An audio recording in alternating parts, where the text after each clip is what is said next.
Juntos, aprendamos a escuchar la voz del Señor a través del estudio de su palabra.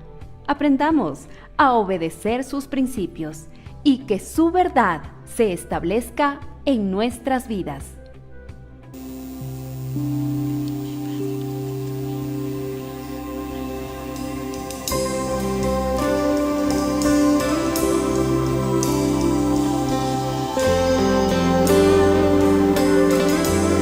En todo tiempo yo bendeciré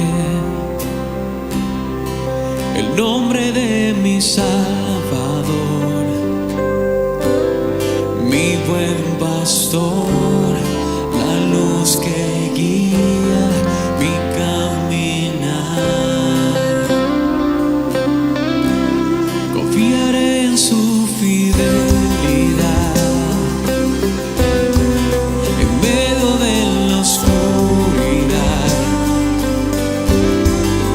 Permaneceré, yo no temeré.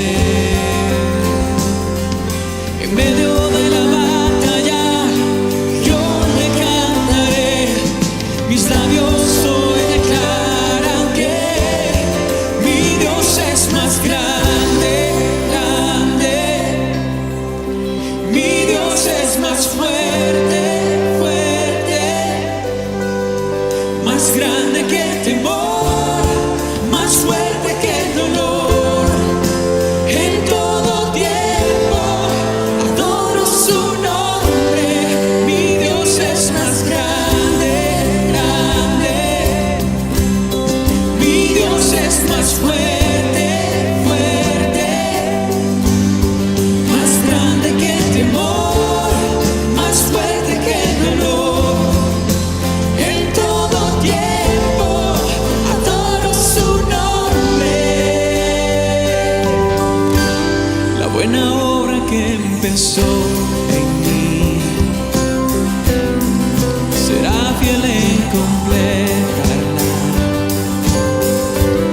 Su promesa cumplirá, de gloria en gloria lo hará. En medio de la batalla yo le cantaré.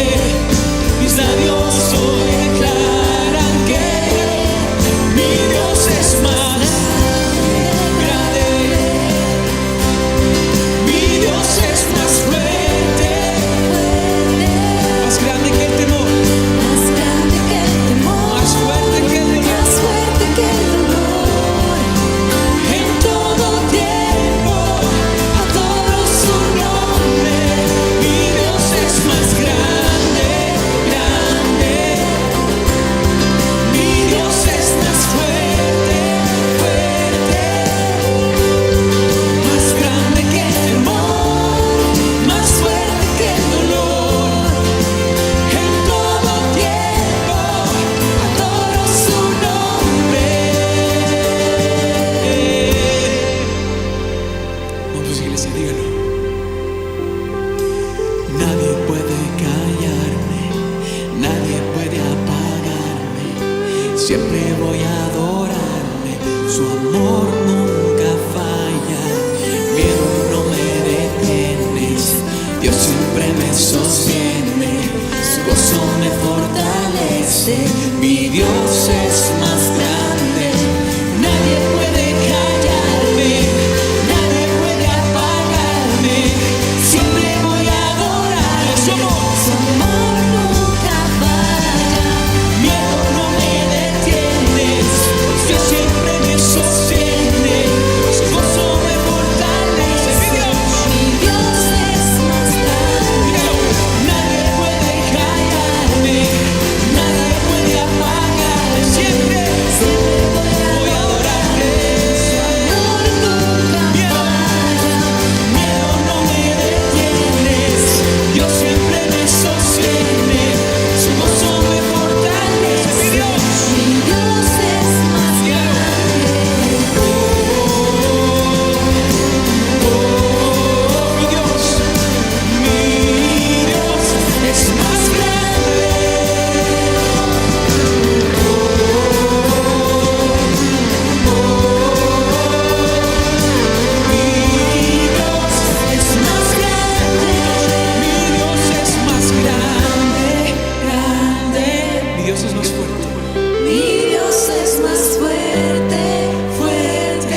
grande, Señor.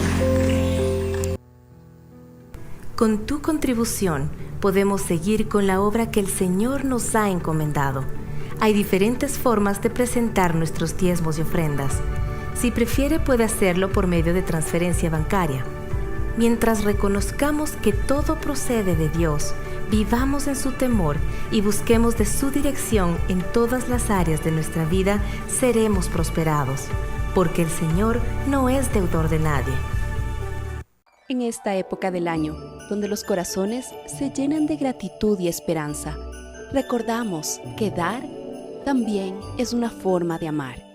Juntos podemos lograrlo. Tú, como parte de nuestra Iglesia Cristiana Dios es Fiel, puedes unirte al servicio de misericordia Jireh y ayudar a llevar alegría y esperanza a muchos corazones. En esta ocasión, deseamos bendecir a los niños de las madres adolescentes en Casa Elizabeth, a los pequeños que acompañan a sus madres privadas de la libertad en el Centro de Rehabilitación de Mujeres en La Tacunga, y también a familias de nuestra congregación que atraviesan dificultades económicas. Por eso, te invitamos a participar trayendo fundas de caramelos y juguetes nuevos, porque cuando damos, servimos a Dios con excelencia en un acto de entrega que refleja un corazón generoso y agradecido.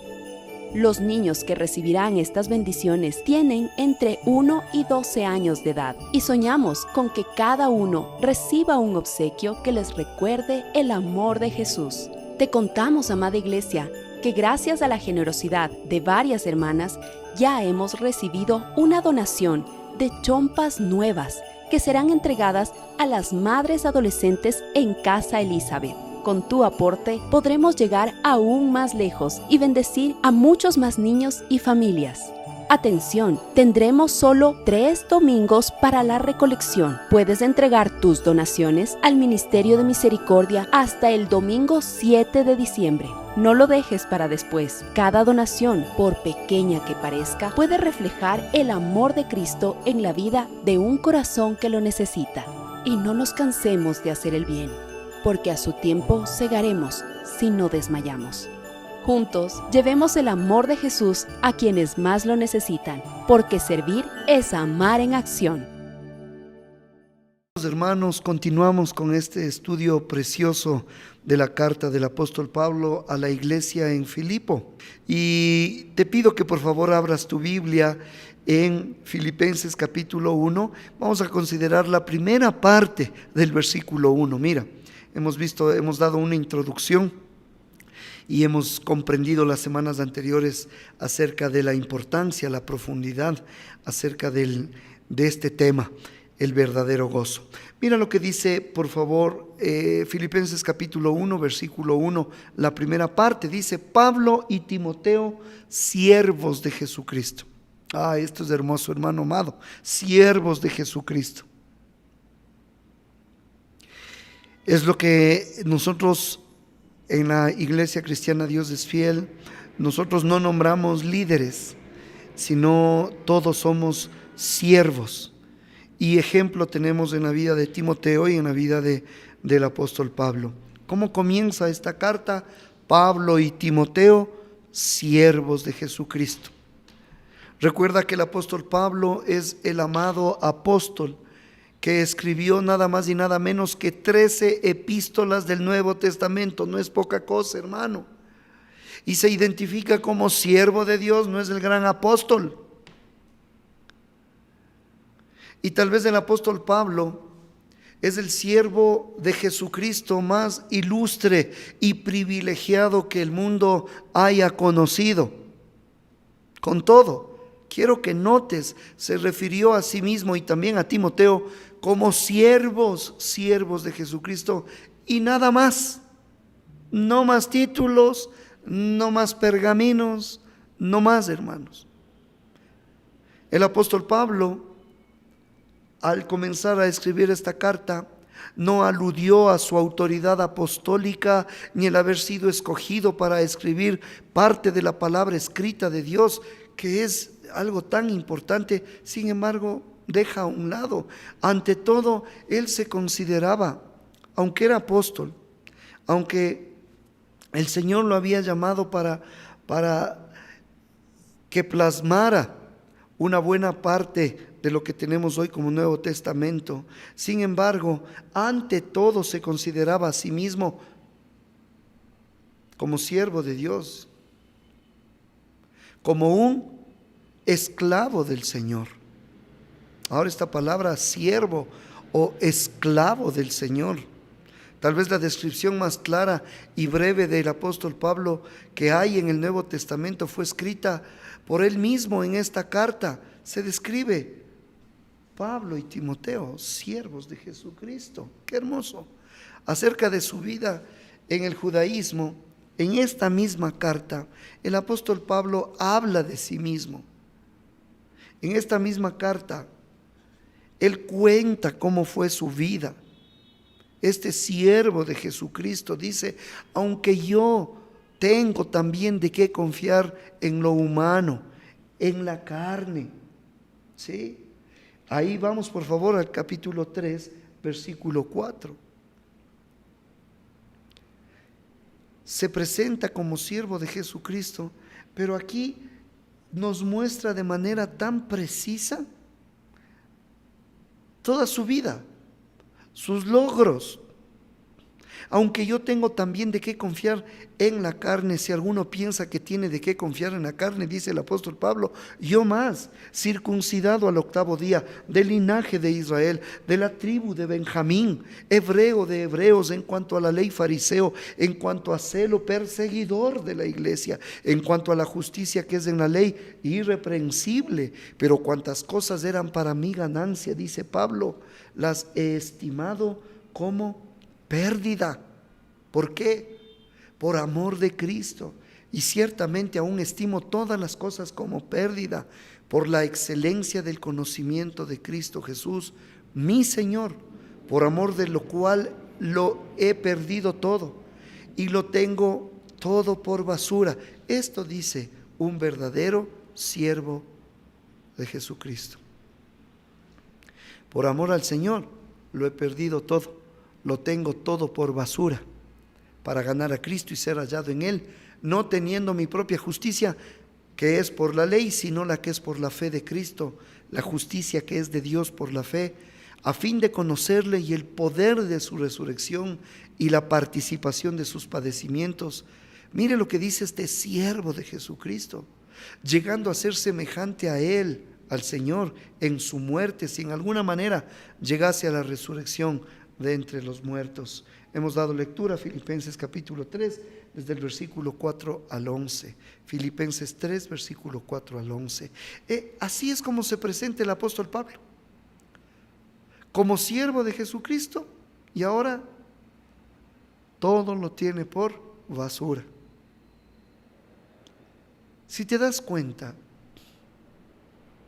lo que a los hombres les gusta enseñar, las credenciales. Quiero que notes que las credenciales humanas del apóstol Pablo en realidad eran extraordinarias. Su vida era el resumen, el compendio, el epítome de la masculinidad judía. Claro, era un hebreo de hebreos, ejemplar, hermanos. Era fiel a la tradición, celoso y legalista. A los ojos de sus compañeros era intachable, era justo. Sin embargo, después de su conversión, siervo de Jesucristo. Después de su conversión, él consideró todo aquello por lo que le era a los ojos de Dios basura. Tremendo. Descubrió que lo que consideraba valioso ante Dios era en realidad destructivo. Lo que creyó justo era en realidad impiedad, y abandonó gozoso, jubiloso, para obtener la verdadera justicia que solo viene, amados, por la fe de Jesucristo, la justicia que es de Dios por la fe, dijo Pablo en estos pasajes. ¿Cómo se presenta como el gran apóstol? No. ¿Qué es lo que vemos nosotros ahora lastimosamente? A estos falsos maestros, a estos impostores, se presentan, lo primero que se presentan es como los grandes apóstoles. No, Pablo y Timoteo, siervos de Jesucristo. Qué ejemplo, hermanos. Timoteo era también partícipe de esa justicia, como fiel siervo de Jesucristo. De hecho, a Timoteo se lo reconoce como el hijo en la fe del apóstol Pablo. Pablo mismo le escribe y le dice a Timoteo: verdadero hijo en la fe, gracia, misericordia y paz de Dios nuestro Padre, etcétera. Le dice verdadero hijo en la fe. Y más que un simple protegido, era un compañero de ministerio estimado para el apóstol Pablo, a quien le deja un legado espiritual grande, extraordinario. Los dos, Pablo y Timoteo, siervos de Jesucristo, nada más. Las dos cartas que escribe Pablo, inspiradas por el Espíritu Santo hacia Timoteo, fueron escritas varios años antes.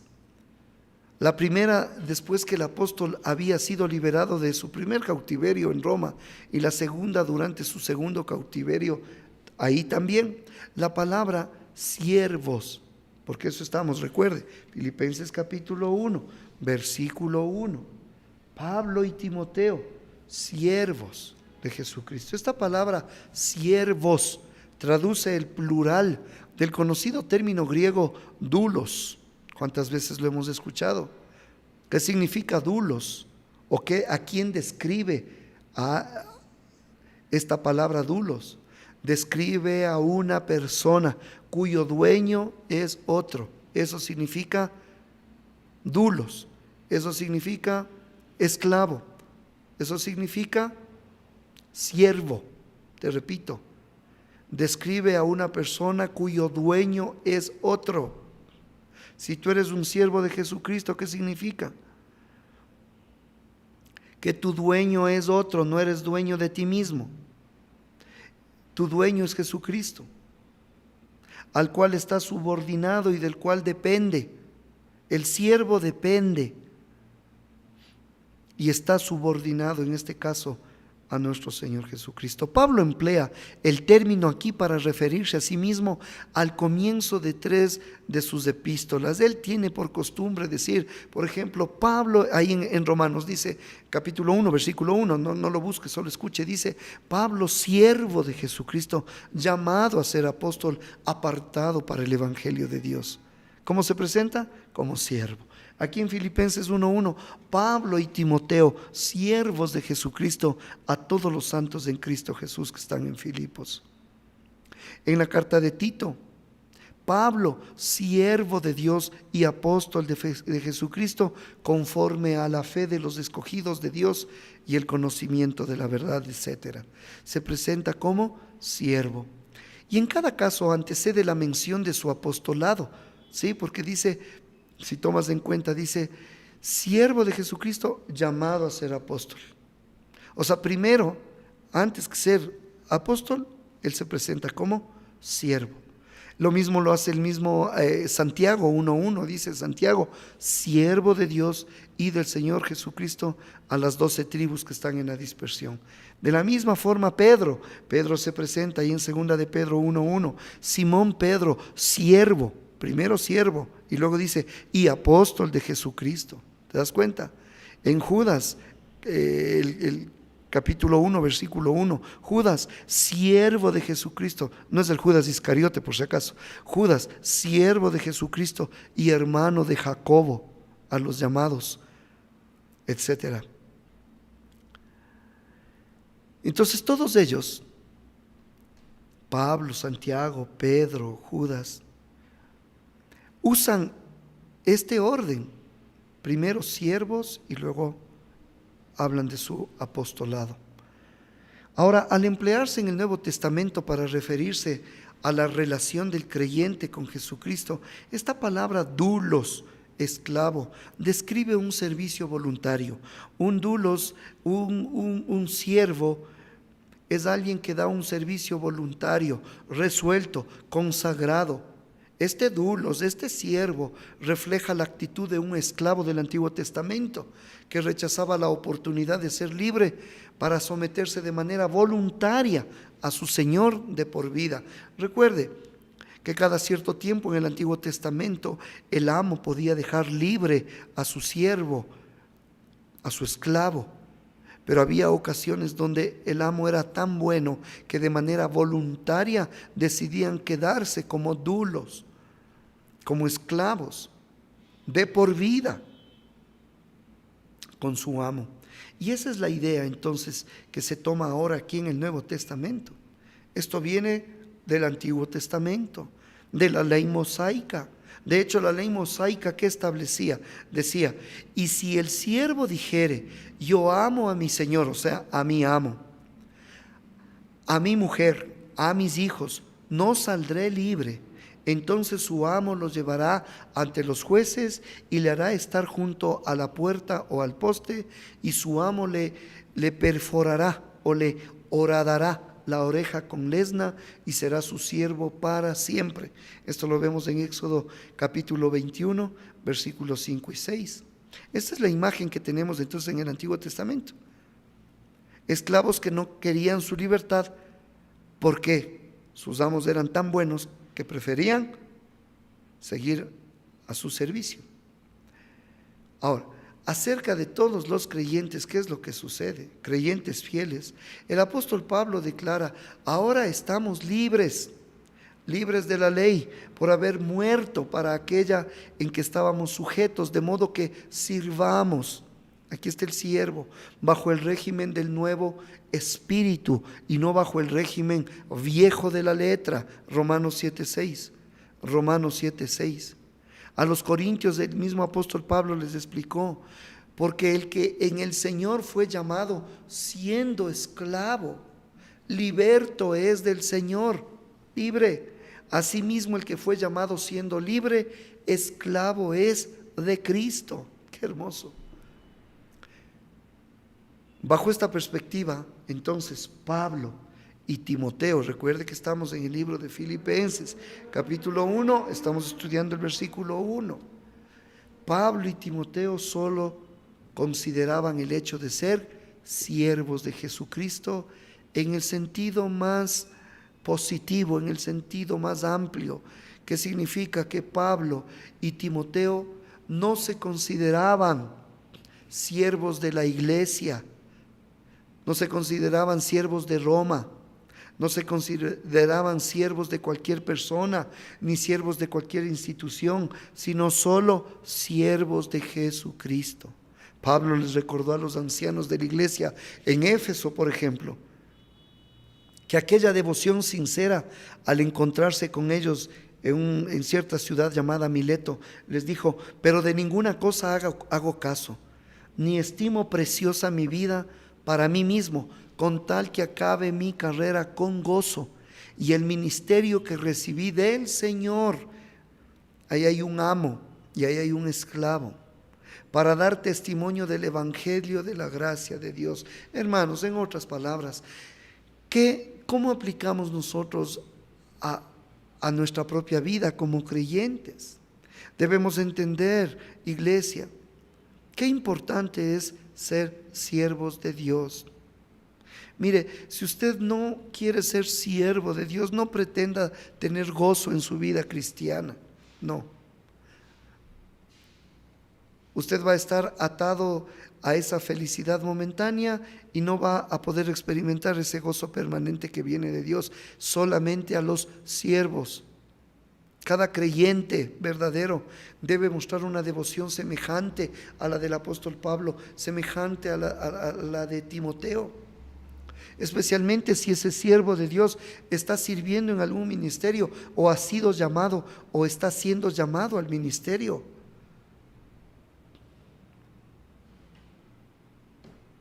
Aun si la devoción primordial de un pastor o maestro es hacia la iglesia, porque así es como nosotros lo sentimos. No decimos mi iglesia, no es la iglesia del Señor. Y tenemos un cariño, una devoción. Les bendecimos todo el tiempo, hermanos amados. Les pedimos que oren por nosotros. Sin embargo, si nosotros no tenemos claridad de que nosotros no somos siervos de la iglesia, sino que primero somos siervos de Jesucristo. Si no tenemos claridad, créanme que tarde o temprano esto va a acarrear cierto grado de frustración y va a haber un fracaso espiritual.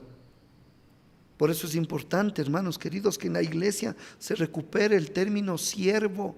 ¿Cómo se ha implantado ahora el término líder? Todo el mundo quiere ser líder y nadie quiere ser siervo de Dios. Por lo menos en la iglesia cristiana, Dios es fiel, las cosas son distintas. Todos somos siervos y cuando nos tratamos como con siervos del Dios Altísimo, siervos de Jesucristo.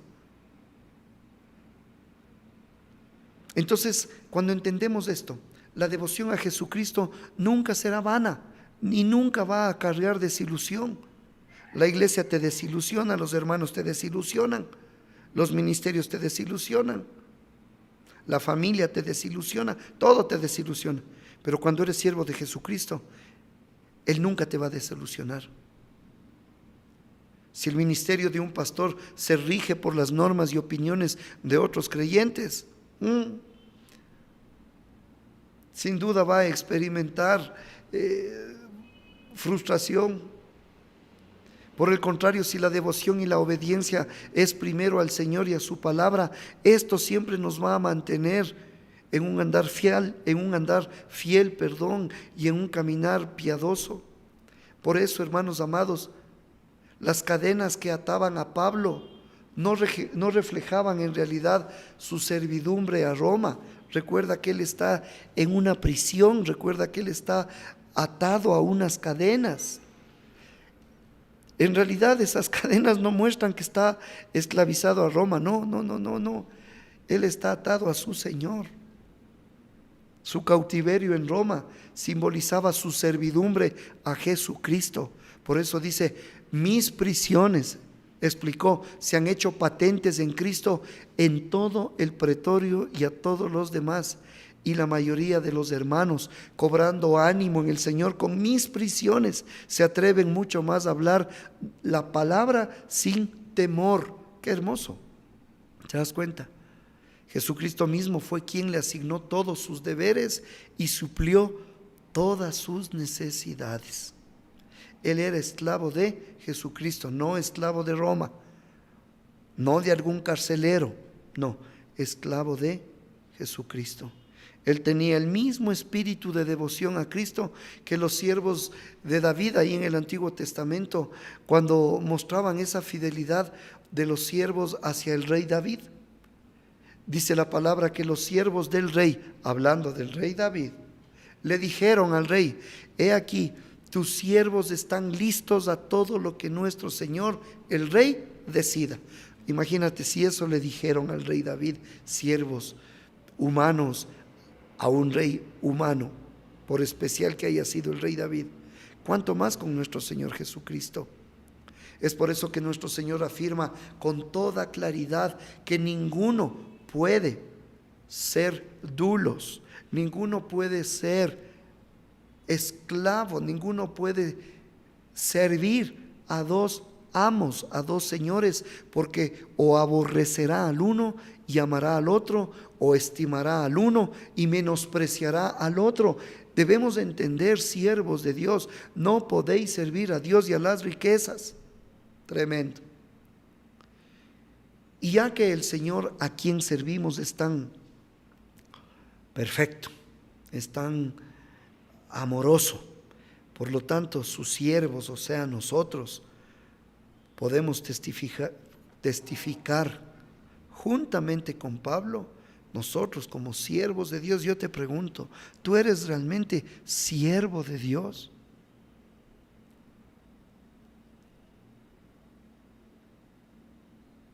¿Tú eres un doulos, un esclavo por voluntad propia de un amo, de un Señor bueno, amoroso, perfecto? Entonces digamos como el apóstol Pablo. Pablo dijo, y me ha dicho el Señor, bástate mi gracia, porque mi poder se perfecciona en la debilidad. Por tanto, de buena gana me gloriaré más bien en mis debilidades, para que repose sobre mí el poder de Cristo. Qué tremendo, hermano amado. Cuánta verdad en todo esto. Pregunto, ¿somos en realidad siervos del Señor? ¿Estamos dispuestos a entender qué significa experimentar el gozo del Señor? El gozo del Señor lo experimentan aquellos que en humildad reconocen quién es su amo. Y nosotros nos vemos como lo que somos, siervos de Dios. Ahora, es interesante que la Biblia dice, estamos en el versículo 1, Pablo y Timoteo, siervos de Jesucristo, a todos los santos en Cristo Jesús que están en Filipos, a todos los santos que están en Cristo Jesús, en Filipos, con los obispos y diáconos. Aquí Pablo, una vez que nos deja claro que es un siervo, Pablo dirige su carta a todos los santos en Jesucristo que están en Filipo. Al igual que esta palabra agios, que significa santo, se refiere a alguien que ha sido apartado. En particular, esto se refiere a los creyentes que han sido apartados por Dios para Él mismo. Ambas palabras, amados, se traducen por lo general santo, santo. Dice Pablo y Timoteo, siervos de Jesucristo. ¿A quién se dirige? ¿Cuáles son los destinatarios de esta carta? A todos los santos en Cristo Jesús. Amados, tenemos que reconocer que por desdicha se piensa con frecuencia que los santos corresponden a una orden superior y especial de cristianos que llevaron a cabo, no sé, obras extraordinarias y llevaron una vida sobresaliente, entonces ellos son santos. En el sistema católico romano, los santos son personas reverenciadas, que son canonizadas después de su muerte, de manera oficial, en virtud del cumplimiento de ciertos requisitos de piedad, etcétera, etcétera, y se los canoniza y se los pone en ese lugar de santos. No obstante, hermanos amados, cuando venimos acá a la palabra de Dios, a las Escrituras, se establece con claridad que todos los redimidos, o sea, todos los cristianos, ya sea bajo el antiguo o el nuevo pacto, han sido apartados, o sea, somos santos, apartados del pecado para vivir para Dios. ¿Se da cuenta que qué distinto es el concepto con el que tal vez hemos crecido?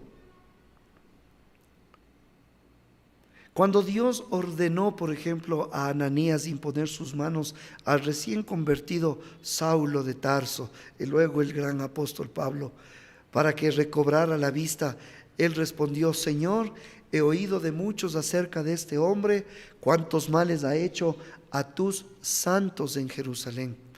Hablando de Pablo, cuántos males Saulo de Tarso había cometido en contra de tus apartados, de tus santos en Jerusalén.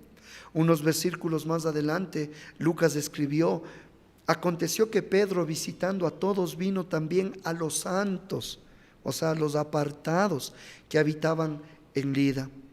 En ambos pasajes nosotros vemos que es evidente, hermanos amados, que los santos se refiere a todos los creyentes de esas ciudades. O sea, cuando se habla a los santos que están en Éfeso, se habla a todos los creyentes de esa ciudad. A los santos que están en Filipo, se habla a todos los verdaderos creyentes apartados por Dios de esa ciudad. El hecho de que Pablo incluso se refiriera a los creyentes mundanos e inmaduros de Corinto como santos, imagínense cuántas cosas en la iglesia de Corinto se tenían que corregir, había mucha inmadurez, todavía había mucha cosa que tenía que ser quitada de esa iglesia inmadura que estaba siendo tratada por el Señor. Sin embargo, el Señor, el apóstol Pablo los trata como santos, o sea, verdaderos creyentes apartados para Dios. Por lo tanto, se revela sin duda alguna que no había relación del término con el carácter o la madurez espiritual. A ellos escribió: a la iglesia de Dios que está en Corinto, a los santificados en Cristo Jesús, llamados a ser santos, con todos los que en cualquier lugar invocan el nombre de nuestro Señor Jesucristo, Señor de ellos y nuestro. Amados hermanos, al igual que todos los creyentes, los cristianos de Corinto no eran santos en el sentido de que ya no hay pecado en ellos. No eran santos porque habían alcanzado ya esa plenitud de madurez espiritual. No, era todo lo contrario. Eran llamados a ser santos. Es una referencia a ese llamado, a la salvación que tiene todo creyente. Como dice la palabra, porque a los que antes conoció, también los predestinó para que fuesen hechos conformes a la imagen de su Hijo. Amados, todos los creyentes, quiero que guardes esto, todos los creyentes somos adulos, somos siervos de Dios, y todos los creyentes somos santos, o sea, apartados. ¿Está conmigo? Todos los creyentes somos santos, no porque seamos justos en sí mismos, sino porque somos justos en el Señor Jesucristo, cuya justicia nos fue impartida a nosotros. Por eso es en Jesucristo. ¿Te has dado cuenta que un budista, por ejemplo, no puede pues alegar que él está en Buda? Nosotros decimos que sí estamos en Cristo. Un musulmán no puede declarar que está en Mahoma. No. Ellos no pueden decir eso. Nosotros sí estamos en Cristo. Un adepto a la ciencia cristiana, a la cienciología, no puede decir pues que está en, no sé, en el fundador Mary Baker. No puede decir eso. Un mormón no puede decir que está en Joseph Smith. No pueden.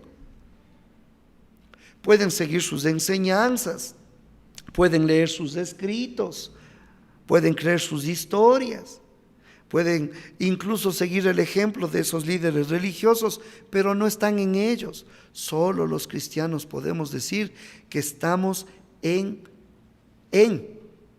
Cristo, en su Señor, porque ha sido hecho uno con Él en espíritu. Eso es lo que dice Pablo y Timoteo, siervos de Jesucristo, primero, a todos los santos, o sea, a todos los apartados, dice, en Cristo Jesús, que están en Filipos, en Cristo Jesús. Por eso Dios, que es rico en misericordia, por su gran amor con que nos amó, aun estando nosotros muertos en pecados, nos dio vida juntamente con Cristo. Por gracia sois salvos, y juntamente con Él nos resucitó y nos hizo a sí mismos sentar en lugares celestiales con Cristo Jesús. Entonces tiene consistencia este versículo 1 que estamos estudiando. Pablo y Timoteo, primero siervos, segundo santos. O sea, siervos Pablo y Timoteo, santos la iglesia, apartados. ¿En quién? En Cristo Jesús. Esta es una gran verdad, hermano, que tenemos que abrazar en nuestra vida, en nuestro corazón. A los Gálatas, por ejemplo, el apóstol Pablo les dijo, con Cristo. Es una forma también de enseñarnos lo que significa estar en Cristo, con Cristo. Estoy juntamente crucificado y ya no vivo yo, mas vive Cristo en mí. En las cartas de Pablo la frase en Jesucristo aparece como 50 veces, hermanos. Imagínense, en Cristo, 29 veces, en el Señor, 45 veces. Así que estar en Jesucristo y ser así, aceptado por Dios, constituye para Él un verdadero creyente. Y esta es la fuente de gozo supremo. Saber que he sido apartado por el Señor en Cristo tiene que producir gozo supremo.